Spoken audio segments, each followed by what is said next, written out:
Hey everybody, this is Kevin Davidson, your host for Kevin's Corner, real estate from a marketing perspective, and this is episode number 79. So unfortunately I didn't make it to 100 by the end of the year, but we will hit that mark next year, 2025. And this will be the final episode of Kevin's Corner for 2024, as Christmas is next week. So you guys have a Merry Christmas and Happy New Year. I always start my podcast off by stating that if you are a real estate agent or a vendor that operates in the Fort Bend County area and you want to be on the podcast, you're watching it or you're following me, and you want to be on the podcast, give me a call, 832-654-0527, or email me at kevin.davidson@stewart.com. Be happy to put you on the calendar. Also, this podcast would not be possible if it wasn't for Jennifer Smitis, the area president, Devin, Caitlin Kornick, the escrow officers here in the Sugar Land office, and Kate Cannon over in the Richmond office. So, and all of our support staff, our processors, and our assistants. So thank you guys. So let's get started. This is episode number 79. Today is the ball-headed podcast. The Bald Podcast. The Bald Club podcast. This is my new friend, Brad Countryman from Keller Williams Southwest. I can't, for the life of me, right this second, remember how we met, but I'm sure you might. You can tell it. Yeah, of course. But go ahead and introduce yourself. Tell everybody who you are. Hi, I'm Brad Countryman. I am with Countryman Homes at Keller Williams Southwest, real estate extraordinaire. We are an agency. We've got some help along with us, a good team behind us of both lenders and title group as well. So we run our business through truth, trust, and tenacity. That's what we stand for, and it's what we do. Very nice USP. I like that. Excuse me. So let's start out by telling everybody about Brad and where you came from and everything. So what were you doing? How long have you been a real estate agent? So I've been in real estate for about 4 years, give or take. And what were you doing before you decided to be a real estate agent? Before this, so if you can tell everybody. Yeah, absolutely. So I was working for I was down in Richmond, working for a church, doing church work, doing the Lord's work, and I was in their food and beverage for about a year, and then before that, Guest Connections. Before that, I was in running a music school. Oh, yeah, that's right. That's right. We talked about that. We have a lot in common is we both love music and all that good stuff. So you guys know who I am. So you want to elaborate on the music part of it? Yeah, sure. So I came when I moved down from Minnesota, me, my wife, and my two kids. Yankee. A little bit. Born and raised in St. Louis, then to San Antonio for 4 years. Then I went back up to Nebraska, Michigan, Minnesota, and then Houston. Wow. A little bit of a ping pong, yes, right? A little pinball, but warm to cold to warm to cold to warm to cold. Warm to cold to cold to snow to sleet to ice to heat. It was a trek, but my blood's thinned out since then, so I can't handle it anymore. Okay. I am a sweater at 70 degrees kind of guy now. Oh my God. Yeah. So I was at the church at the music school. That's when I started. Before that, I was a vet tech, so I was a veterinary technician for 9 years, give or take. Turns out $17 an hour doesn't support a family of what was then 4 plus 1 on the way. So went into so then I went into nonprofit, which wasn't necessarily the best. Not even a lateral move. Not even a lateral move. It was great, though. It opened up a lot of doors, opportunities, and got to help a lot of people. And that really helped fortify my wish to just get out there and help people and be that person that they count on. Really awesome. Why did you decide to become a real estate agent? So realty was something that I had been kicking around for years. I love people. I've never met a stranger. I talk to everybody. To the detriment of my family. They hate it for the most part because I can't go anywhere without talking to somebody, right? So I'm very, very social. I'm a social butterfly. So that was a piece of it, but I also love helping people.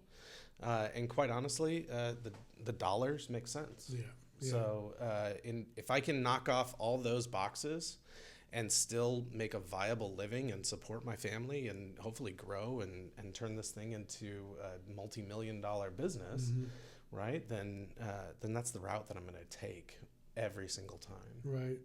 And you said you've been an agent for about 4 years? Yep.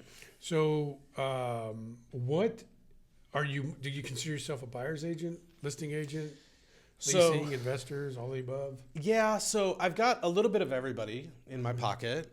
So I've got buyers, I've got listings, right? Those are my two main sources of income, but that's really where I like to dig in. I am in commercial a bit. That's right. So I've got commercial, really purchasing.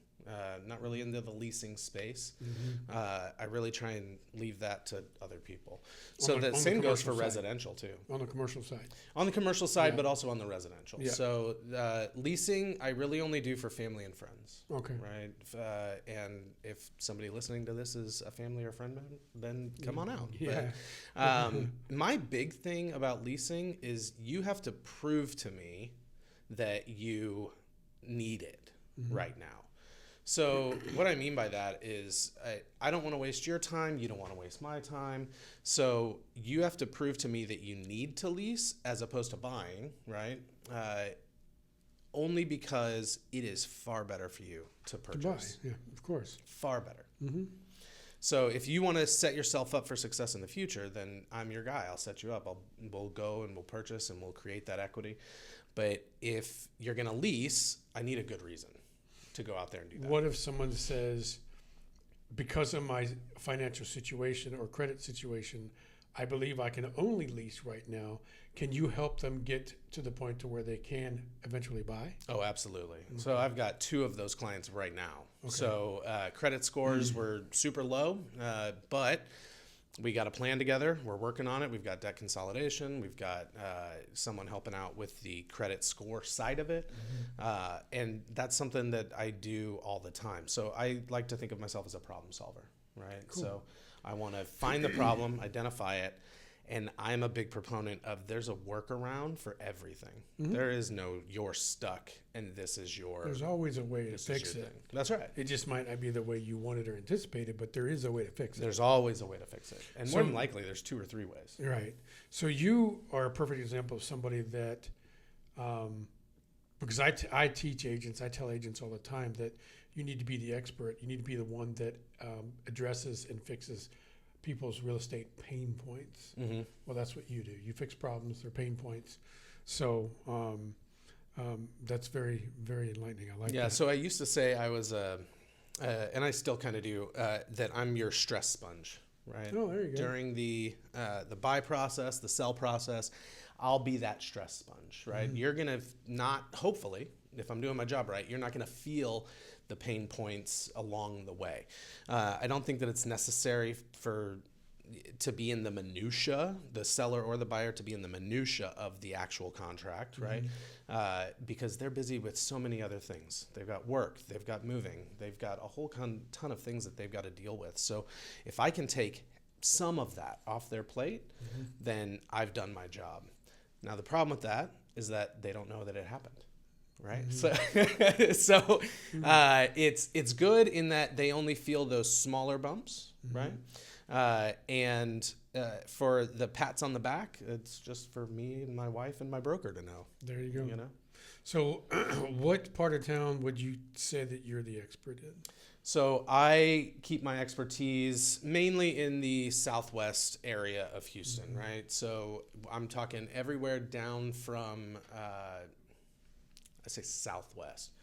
If you take the Woodlands 45 and you go west all the way sweeping around Beltway down to Pearland, right? So that's, I guess, the full west side. Yeah. Southwest is really my bread and butter. So we're talking Sugar Land, Richmond, Rosenberg, Katy, and Fulshire.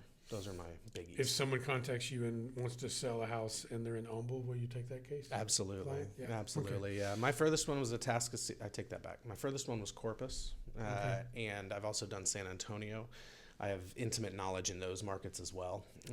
But Atascocita was my furthest in town. And That one was a little far for me. Yeah. Living in the Southwest, that's a slog. Yeah. No, I believe me, I know where it's at. So I used to drive all over the city for when I was in property management. So Oh yeah, you know all too well. I mean, it takes, it's easily 2 hours at the wrong time of the day to get from one end of the city to the other. When you're sitting on those high bridges and for like 20 minutes, you're like, moving. oh my gosh. Yeah. I could walk faster than this. Exactly. So what about the market that we're in right now? Tell everybody what you think. How do you think 2024 was, and what do you think was going to happen in 2025? So 2024, for me, for a lot of my cohorts, we saw a good market for the most part. Started off fairly strong, and then got a little bit weaker through the spring months, right? And then, bolstered back up for summer, just like it always does. Summer was fantastic. I had a banger year. I had one of the best that I've ever had. And I predicted for a few area people, mainly residential, those agents, that we were going to see a slowdown leading up into the election, right? And we did see a slowdown. And we definitely saw a slowdown. Yeah. Unfortunately, with an election year, that's also a month and a half, 2 months before Christmas, right? So we always see a slowdown at Christmas as well. People are spending time with their families, having fun, and they don't want to go out and go shop for a house, right?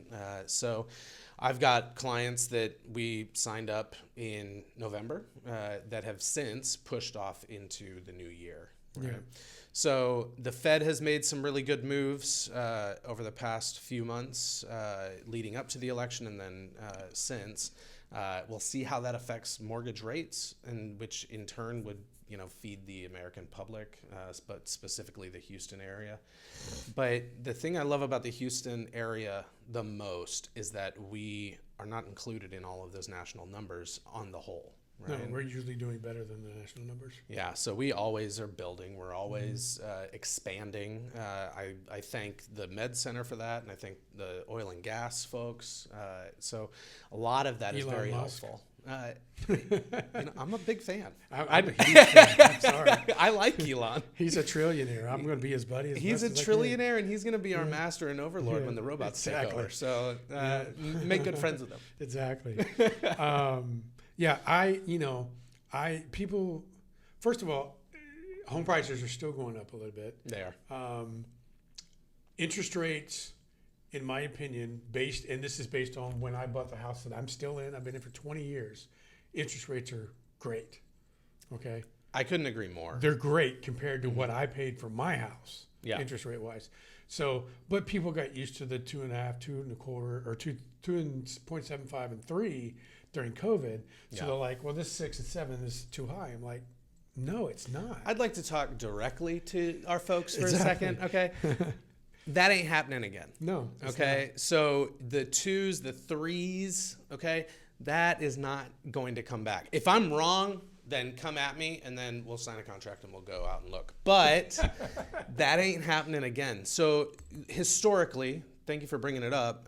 If you look at the graphs over the last 40 years, right, of interest rates, what the Fed does versus what the mortgage rates are, the highest that I have seen and heard is 18%, 19% back in the 80s. Okay, we had some other intermittent spikes in the 90s that went as high as 12, 13%. That's what I paid. Right. So 90s, early 2000s, we were still seeing around 10, somewhere around there.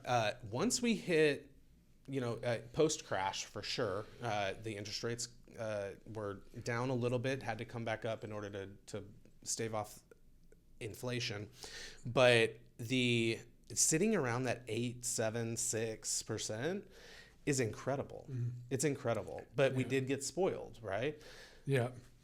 So that's one of the problems. Is the I think. Well, I don't think. I know because I keep in touch with my insurance agent. The problem that we have right now, the challenge that we have with real estate right now, is the cost of insurance. Yeah. The cost of insurance has actually killed a lot of deals in the last 3 months for us because people don't realize how much. I mean, 70% of my mortgage payment today is insurance, interest, and taxes. Now, we talked about me being a problem solver, Yeah. right? So, so I'm always in the area of trying to figure out how to work around that, right? Because I've done a lot of business with a lot of people where the insurance, they give me a quote and I'm like, that is intense. $8,000 a year, $10,000 a year is far too much for what you're paying for. Right. So there are a few agencies out there. I'm not sponsored by them, so they won't get a shout out. But they are starting to, in my opinion, what I'm seeing is they're starting to lower those numbers. Right? They are. They are. Yeah. And there's a few. One specifically comes to mind that the numbers seem to keep coming down. I got a quote the other day for my own home, and it was like $1,200 to $1,600 for the year. Mm-hmm. I put somebody in a home, and they got $2,000 for the year for their insurance in that same company, and that's insane to me. Most of the time, I'm used to seeing 4, 5, 6 even. I would say we're stretching it, but it's still okay. But the real fact of the matter is, it's only okay if you're okay with it. Right. I mean, if you can afford $10,000, then it doesn't bother you. Yeah. But yeah, when I got my renewal, they doubled the rate. So I called my insurance guy and I said, you're going to have to find me something else. Yeah. And next day he called me up and he found me the exact same policy with a different company for the same exact rate. So the good rates are out there, or the rates that you're comfortable with are probably out there. Are out there. You just have to shop it. So, well, that's why I prefer to go through brokers. So I'm with Goosehead. So am I. There you go. That's right. I've got a really good Goosehead guy. Is it Huron Burroughs? His name is Michael Hale. Okay. Shout out to Michael Hale. Shout out to Huron Burroughs. I bet you my guy's taller than yours. I don't know. He's pretty tall. Mine's 6'4", man. Actually, I think Michael might be right there. So? Yeah, okay. yeah. Maybe they only hire tall, handsome men. I don't know what it is. Awesome. So let's change gears just a little bit and let's talk about marketing and how you got to be where you're at today as far as your image and your brand and your company. Perfect. So tell us a little bit about what you've done up until this point to generate leads and grow your business. So my marketing is almost entirely focused on my sphere, right? So working for the church and me being the social butterfly that I am, my sphere, my friends, my family, my acquaintances, everybody that I ever meet, those are all what I consider my sphere. Now, varying degrees, right? Mm-hmm. So how close are you into me is a different subject, but the marketing always goes out to my sphere. So my sphere knows who I am, mm-hmm. right? I'm me, and I'm unapologetically Brad. So I'm boisterous, I'm loud, I'm silly, I'm cute, and I'm funny. Charming as hell. Not that kind of podcast. But that bodes well for me for my marketing, right? Because I don't have to put on a mask and be somebody that I'm not, right? Well, you want people, whether they're in your sphere or not, to know, like, and trust Brad. That's right. Not who Brad thinks they want to see her. So mm-hmm. I totally agree with all of that. Yeah. So my truth comes out no matter what I'm doing, mm-hmm. right? And I do a lot of videos and I do some fun things online on socials. But for the most part, I do social media. I do email marketing. And I do mail outs and I do pop buys. Right. Mm-hmm. So my pop buys are some of my more, I should say, more intense in relation to the emotional aspect. So I'm forging a relationship, right? With mm-hmm. my pop buys, that is huge for me. So I'll bring a cake buy to somebody who I know is having a rough time right now, mm-hmm. right? I always keep my ears open for anything. Is a birthday coming up? Is it a wedding anniversary? I have a client right now who is in from London, right? We had never met. I was showing him around to a couple of houses 2 days ago. We decided to look at a few more the next day. So what I did, I know they're from London. They're going to be missing that Christmas season while they're here, and they have two littles, right? So I went home and I made these little Christmas crackers, they're called. And so it's just a little gift item, right? Wrapped it up for the kiddos. My daughter helped me, so employ your children. Of course. So my daughter helped me and handed it to him. Honestly, nothing, right? It's a coloring sheet, a thing of Swiss Miss, and an airhead, and just wrapped it all up. But that little tiny piece, that little I appreciate you, right, which was very sincere, right? I do appreciate them, and I wanted the kids to know that I appreciate them being good while we're walking around 4 different houses and how boring that can be for them. Right. But I also wanted the parents to know, I listen to you, right? I'm here for you. And so that, even that little bit, which is a very face-to-face, one-on-one marketing, more like a guerrilla tactic, is something that I leech onto, but that's a part of me. Talk about because I see you a lot. I saw another one today. You do a lot of video on social media. Yeah. So talk about the type of video that you create. So I do a few different types of videos, but the ones that I get the most feedback from are going to be my fireside chats. That takes a little bit more production, but I film those in my house. Yeah. I set up my phone. I put on this cheap, crappy Temu mic, right? And I try not to move it too much because it makes a lot of cracks and noises. Yeah. So I just put that on, I wear it, and then I go in and I film a bunch of videos.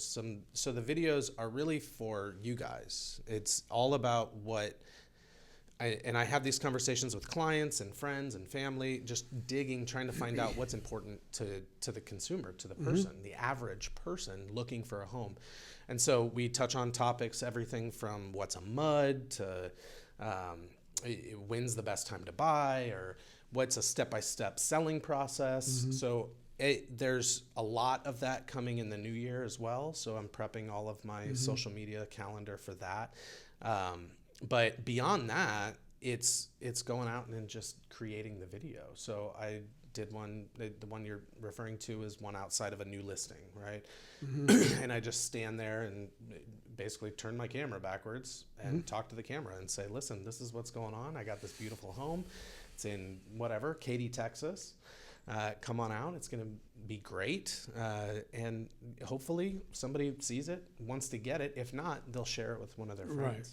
So most of a lot of your videos are centered around pain points, things that people need answers to questions, or things that they might be having questions or dealing with that can help them answer that question. So what are some things that you might want to do in the future, marketing wise, that you're not doing now? Is there anything you'd like to try? Or So there are I play red light, green light with my marketing. Are you familiar with red light, green light? Maybe they're not.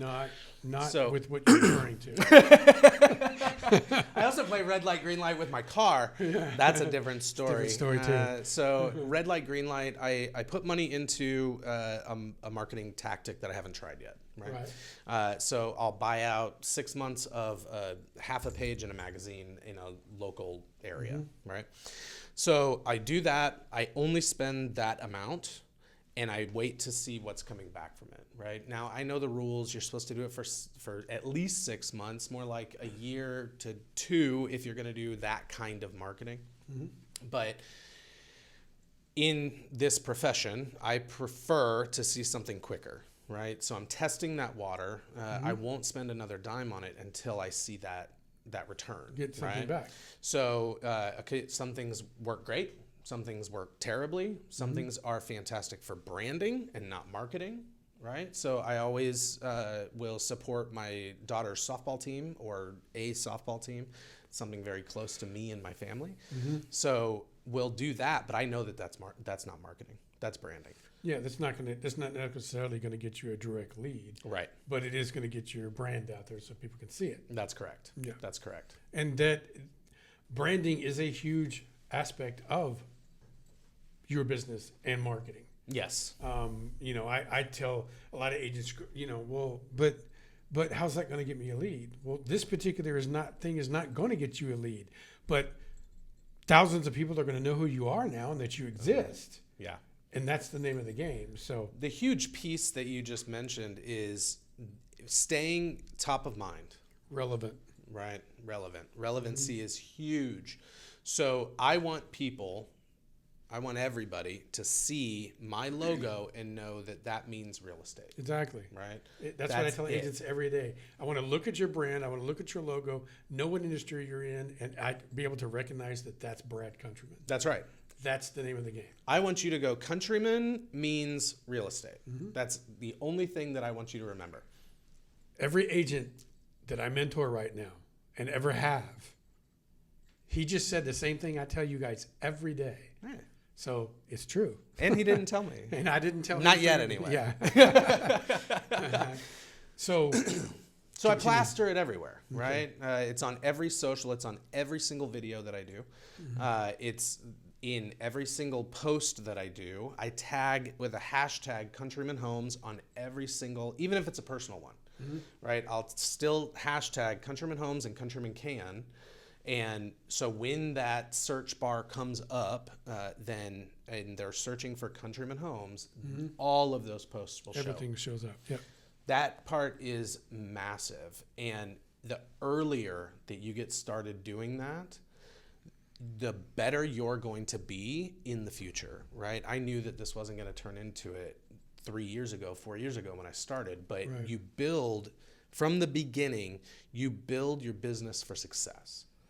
Build it for expansion. Build it for whatever you want it to be. And that way you're always working towards that higher goal. There is not a company on the planet that from day one was the number one company in the industry. Oh, 100%. It took them time. Every company's different. You could achieve it in 6 months or 6 years. But what is the one word that you need to use and be in order for this to work? What's the key to successful marketing? Consistency. That's what I'm talking about, okay? If you don't have it in you to do something and do it all the time, regularly, forever, it's not going to work At all. I've explained this to 100 million times, okay? I have not gotten where I've gotten in this industry because I started yesterday. This was 9 years ago. Yeah. Okay? So I did not prep this man, and everything coming out of his mouth is what I'm teaching agents right now. So he already gets it. He already knows. You have to be consistent. I don't care what you do. Pick something and do it all the time. Okay? And once you start getting an ROI on that, choose something else different to add with that. Don't stop it, but never stop it because it's working. Yeah. So once you start to see that, keep doing it. Yeah, keep doing it. Yeah. And so, I tell agents all the time, marketing is not a light switch. No, there's nothing that I can teach you today that tomorrow that light switch is going to turn on and your leads coming in. But I will guarantee you that it will happen sometime in the future as long as you're consistent. And I would take that a step further and say, one thing that I did when I came onto Keller Williams was I chose to believe everything that they told me until it didn't work. So I just followed the lead, right? Followed whatever they were telling me to do until it didn't work. Then I would flip it, right? Rather than sit there and poo-poo everything that comes out of people's mouths. Now, I was also a productivity coach over at Keller Williams a couple of years ago. So the thing that I always told people with respect to their marketing is look around today, go out and just make yourself aware of all of the marketing that's happening around you. All of it.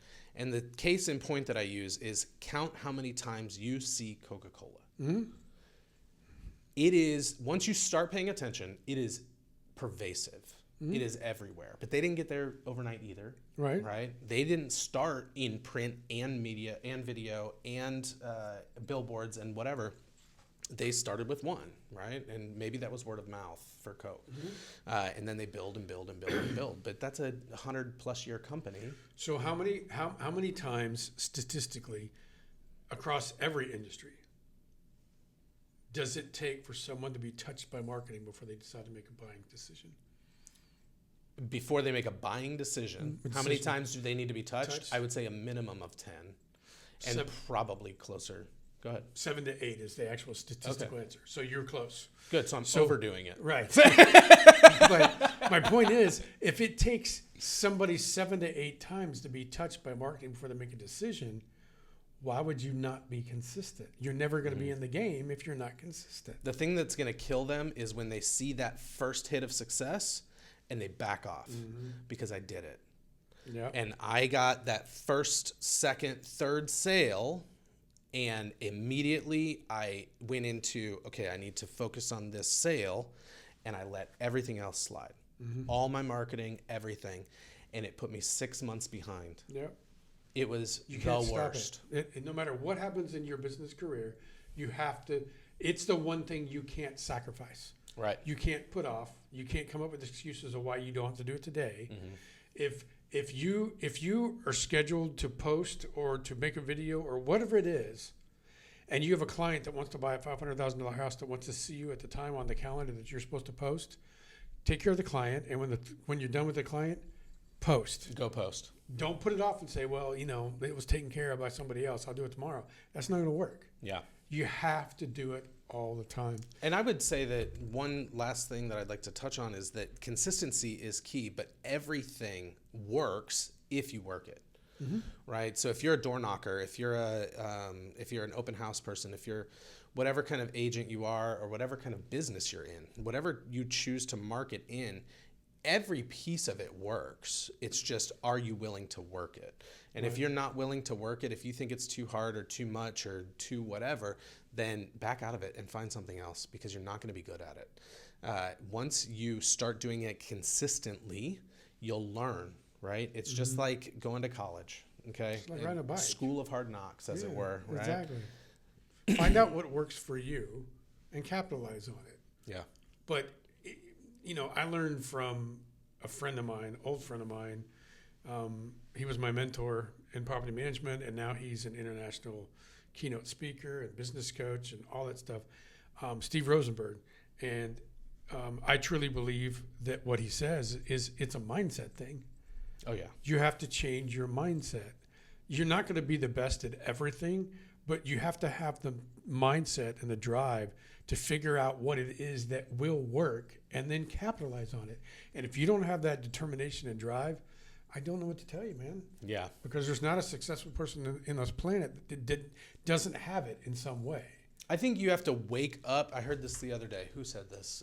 Maybe it was Tony Robbins or Grant Cardone, somebody. But you have to wake up hungry. Yep. If you aren't waking up hungry and going, what is the next thing that I get to do today? What is the thing that I would love to just attack today? Not eat the frog, right? That's a different thing. It's a hard thing, and you do it right away to get it out of the way. This is what am I excited for? Right? If that's not door knocking, if that's not going out and doing mailers, if that's not working on Illustrator all day long, right? Then don't do that thing, right? Find the thing that you enjoy at least a little bit. You get that first taste, it's going to reinforce that, right? And it's going to make you feel better and make you want to do it more. And so that's really the whole piece of it, is getting up hungry and going to bed thinking about, and I do this every night, I go over two things. What am I doing tomorrow, right? So I kind of map out my day, and I carry it around with me on a Post-it note all day long, so I can just tick things off, right? Little wins. And then, so what did I learn? Those are the two things that I have to do every night. And if I don't, I catch myself in a slump, and then I need to then dig and claw my way back out. My thing is every day, no matter what day of the week it is, whether it's a Tuesday or a Sunday, I have to accomplish something every day. And that could be as little as, if it's a Sunday, I got to get the grass cut. Or if it's Monday through Friday and I'm at work at Stewart Title, I got to get a hold of Brad Countryman, or I got to teach this class today, or whatever. I got to help somebody. Yeah. Otherwise, I go home and I don't feel like I accomplished anything. I think setting yourself the contracts are the cherries on top. That's right. That's right. And you have to set yourself up for those little wins, Yes. right? The little wins are where I think that all of your impetus is going to come from, right? Because if you don't give yourself any kind of win throughout the day, if you set your goal at, I'm going to call 100 people today. Okay, but when you hit 75, which is still a very impressive number. If you can cold call 75 people in one day, I want to meet you. That's right. That's right. That's still a great number though, right? Yeah. And maybe you get 5 or 10 people to answer their phone, right? And you get maybe one person out of that who wants to further the conversation, right? That is, in my mind, that's a win. But if you set yourself up for 100, you hit 75, you've automatically lost. And in your head, you know that you've lost, right? So set your number low or set incremental. Make it realistic. Wins. Make it realistic. Yeah. So let's talk just real quick a little bit in the few minutes we have left about, you've mentioned several times now, Keller Williams Southwest. Why don't you talk about them? Keller Williams Southwest. So I started with KW, and I don't foresee myself going anywhere anytime soon, anywhere else. So KW as a whole, I think, is the best when it comes to education. I think that they're very high up there when it comes to their tech. So their CRM, to me, I've seen a lot of different CRMs. Their CRM is fantastic. It incorporates everything that I need it to do. So email, text, I do mass emails and mass text through it. And their support, in my opinion, is unparalleled. It can't be touched. So at Southwest in particular, we've got a fantastic broker, Andy St. Jean, her husband, Chad, who is operating principal, I believe, and then Yana Hayes, who is the team lead over there at Southwest, craft a beautiful environment for their agents, for everybody involved, all of the vendors, so that way everybody can, one, be involved, but two, succeed. Nobody is there to stomp you into the dirt on their way to the palace. Okay, everybody wants to lift everybody up. So one of the tenets is we all succeed together, right? Another tenet is a win-win, right? Which I use every single day. If it's a win-win or no deal. So if somebody is screwing somebody else, then that is a win-lose, right? And you might win, but you're going to feel real bad about it. And if you don't, then probably it shouldn't be a Keller maybe you Williams shouldn't be. Yeah. You need to be somewhere else. Exactly. Yeah. CEO of a major pharmaceutical company, maybe. Yeah, I can see that because every time I go to the CVS to get a prescription, they're rude. Oh, yeah, they are. So let's tell everybody real quick how they find and get a hold of Brad. So what social media platforms are you on? Yeah, so I'm on Instagram. I'm on Facebook. I am on, what else am I on? Those are my two main biggies, right? And then email is, of course, very easy to get a hold of me. So countryman@kw.com. You can always call me. I put my phone number out everywhere I go. So 612-670-9920. It's a Minnesota number. But guess what? It's 2024. So if you can't get over the fact that someone's calling you from out of state, then I don't know what to tell you. You can also go to my website, countrymancan.com. But really, Facebook and Instagram are my big socials. Okay. And last question, and we'll wrap up the podcast. If I am a consumer and I need to buy, sell, lease, or invest, and I'm looking for a real estate agent, and I look up any way that you can look up now a real estate agent in general, and your content comes up, and I find your content, and I decide to call you, what can I expect from you in the initial first time that we talk, that you meet, and basically you introduce yourself to them? What can they expect? You can expect me to answer, number one. Yes. Right? Which is, it sounds stupid, but you'd be surprised. Okay. So you can expect me to answer. Second, I'm going to want to meet, right? So meeting is super important meeting face to face for me, right? So I want to get to know you. I want to get to know your family. I want to know your ins and outs and really get a grasp of what you guys are looking for, okay? The reason for that is because I don't want to waste your time. Mm-hmm. And you don't want to waste mine. So let's streamline this. We're going to meet, go through all of our wants and needs, but a lot of people don't know what they need. A lot of people are looking for you to help them understand that. That's right. So we're going to identify those pieces. We're going to identify the pain points, okay? We're going to make sure that we know where we're at. Then I'm going to lay everything out for you. But you call, I answer, and then we will launch into the next steps. The next step is typically, let's get together. Awesome. Give everybody your phone number one more time. 612-670-9920 or go to countrymancan.com. Guys, this is Brad, Countryman. If you are looking for a real estate agent for any need whatsoever, give him a call. In the short time that I've known him, he's gone from me not knowing him to probably in the top 10 of agents that I want to work with in 2025. So that is a glowing. Give him a call. He won't disappoint you. Keller Williams is a great brokerage. They're all over the world, just like Stewart Title, one of the biggest brands in real estate that you could recognize. So one more time, give me your phone number. 612-670-9920. And you guys already know, but Stewart Title, top notch, and my man over here, he's going to make sure you get taken care of. Always, always, always. So you guys, first of all, thank you very much for being on the podcast. Great job. Merry Christmas, everybody. This has been episode number 79 of Kevin's Corner, Real Estate from a Marketing Perspective. Again, thank you to Caitlin Cornick, Devin E. Devin, Kate Cannon, and all my support staff and everybody that works for both my offices in Sugar Land and Richmond, Jennifer Smitus, everybody. Next episode will not be until January, the first week of January, because we're going to take a couple weeks off. Have a Merry Christmas, Happy New Year, safe. Spend time with your family, spend time with your kids, and just enjoy the time. 2025, in my opinion, is going to be very, very good. It's going to be incredible.